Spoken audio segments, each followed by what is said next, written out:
dit que un frère malade, il y a des comportements atténués lorsque nous le rendons malade, lorsque nous le rendons visite.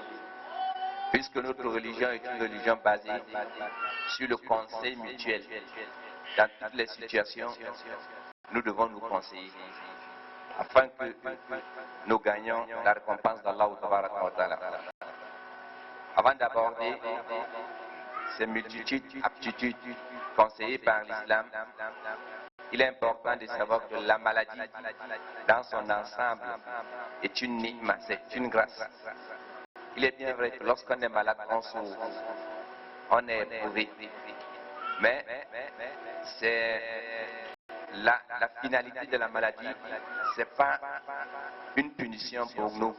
C'est plutôt une grâce d'Allah ta'ala, comme le confirme le hadith d'Abu Huraira radiyallahu anhu.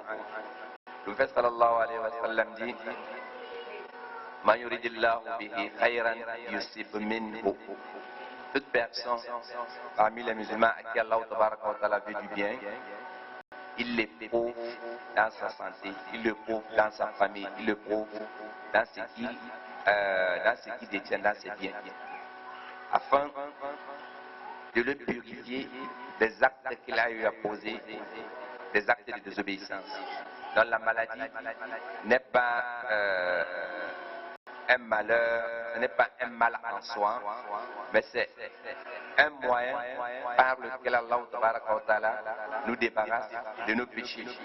Anas ibn Malik radiyallahu anhu rapporte que le prophète Muhammad sallallahu alayhi wa sallam a dit: lorsqu'Allah éprouve un serviteur d'une maladie, alors Allah interpelle ses malaïkas, dit: voyez mon serviteur qui a été éprouvé et prescrivez-lui tous les actes d'obéissance qu'il avait l'habitude de faire. S'il décède dans cette maladie, pendant cette maladie, Allah pardonnera ses péchés et lui fera grâce.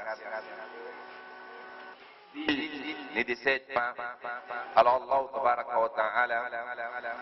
l'a déjà purifié de tous ses péchés. Donc nous devons avoir une attitude plus positive lorsque nous sommes éprouvés. C'est un frère qui est dans cette situation et que nous lui rendions visite. Alors quel est le comportement, l'attitude à tenir? Le prophète Muhammad sallallahu alayhi wa sallam, d'après le hadith d'Abdullah ibn Abbas radiyallahu anhuma, il dit: un musulman ne rendra point visite à un frère musulman malade, homme ou femme. Et là, il dit: As'alullah al-azima, Rabb al-arsh al-azimi, an yashfiyaka. Il a dit: il répète ce doigt 7 fois. Lorsqu'on va rendre visite à un malade, on ne doit pas rester bavardé, non. Faisons d'abord le doigt: As'alullah al-azima, Rabb al-arsh al-azimi, an yashfiyaka. On répète ceci 7 fois. As'alullah al-azima, j'espère que Mala, Inch'Allah, va l'écrire, il va distribuer. As'alullah al-azima, je demande Allah al-azima, le très grand, Rabb al-arsh al-azimi, le Seigneur du trône majestueux, an yashfiyaka, de te guérir. On le répète 7 fois. Et dans un autre verset, dans un autre hadith, le prophète sallallahu alayhi wa sallam dit: lorsque on rend visite à un malade, on lui fasse le doigt. On lui fasse le doigt 7 fois. 3 fois, pardon. Bismillah. On commence par Bismillah.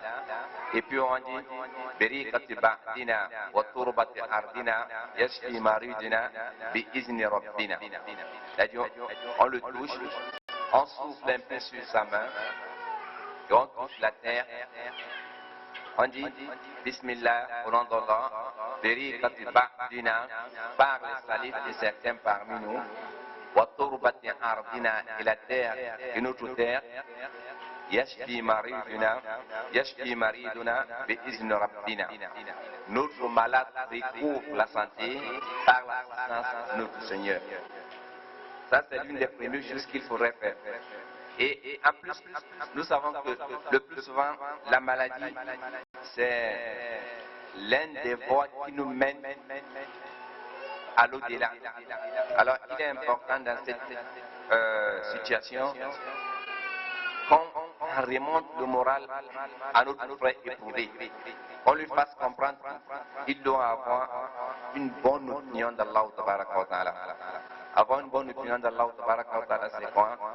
C'est avoir la certitude qu'Allah Tabaraka wa Ta'ala lui fera récompense. Allah lui fera grâce. Allah lui pardonnera. Un hadith du Prophète sallallahu alayhi wa sallam dit: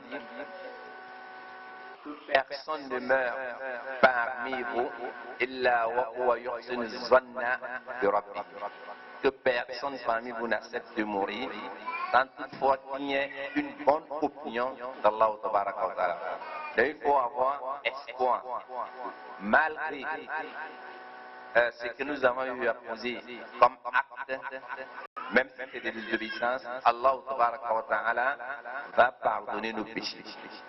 Un jour, le Prophète sallallahu alayhi wa sallam a rendu visite à un jeune. Il lui posait la question: Kayfa tajidu? Il dit: comment te sens-tu? Il dit: Ya Rasulallah, arju min Allah. J'espère la récompense d'Allah Tabaraka wa Ta'ala. Wa akhafu min dhunubi. Mais j'ai peur de mes péchés. Le Prophète sallallahu alayhi wa sallam dit: par Dieu, nul ne sera dans une situation identique à la tienne et ayant une bonne opinion d'Allah Tabaraka wa Ta'ala comme la tienne, sans que Allah Tabaraka wa Ta'ala lui donne ce qu'il veut, c'est-à-dire la récompense, la grâce, la clémence, et le préserve de ce qu'il craint, c'est-à-dire la peur. Donc lorsque nous rendons visite à nos frères qui sont éprouvés, essayons d'être des personnes qui les encouragent, des personnes qui les rapprochent d'Allah Tabaraka wa Ta'ala. On lui fasse croire que non, Allah Tabaraka wa Ta'ala absout tous les péchés, quel qu'en soit ce qu'il a eu à faire. Qu'il répète continuellement Astaghfirullah. Et si son état a atteint un niveau très critique, alors qu'on lui fasse prononcer la ilaha illallah. Le Prophète sallallahu alayhi wa sallam dit: Laqinu mawtakum la ilaha illallah. Faites prononcer à vos frères, vos soeurs qui sont dans l'agonie, la formule la ilaha illallah. Car toute personne dont la dernière parole ici-bas sera la ilaha illallah ira au paradis. Et cette parole-là, ilaha illallah, on la prépare dans notre vie avant qu'on arrive dans cette situation. On la prépare avec tout ce que nous avons mentionné comme acte. Il est également très important, si on a un testament à faire, de l'écrire. Allah Ta'ala nous a fait cadeau de ce que nous avons, d'une partie de ce que nous avons au moment de notre mort, afin de multiplier plus nos bonnes œuvres. Il se peut que nous ayons quelque chose à donner à un frère, à un proche parent, à un nécessiteux. Alors, qu'on consigne cela par testament. Mais on ne peut pas faire un testament au bénéfice de ceux qui vont hériter. Toute personne qui est héritier ne doit pas bénéficier d'une quelconque donation. La donation que la personne qui est en agonie peut faire pour une personne bien portante, il faudrait qu'elle ne concerne pas ses héritiers.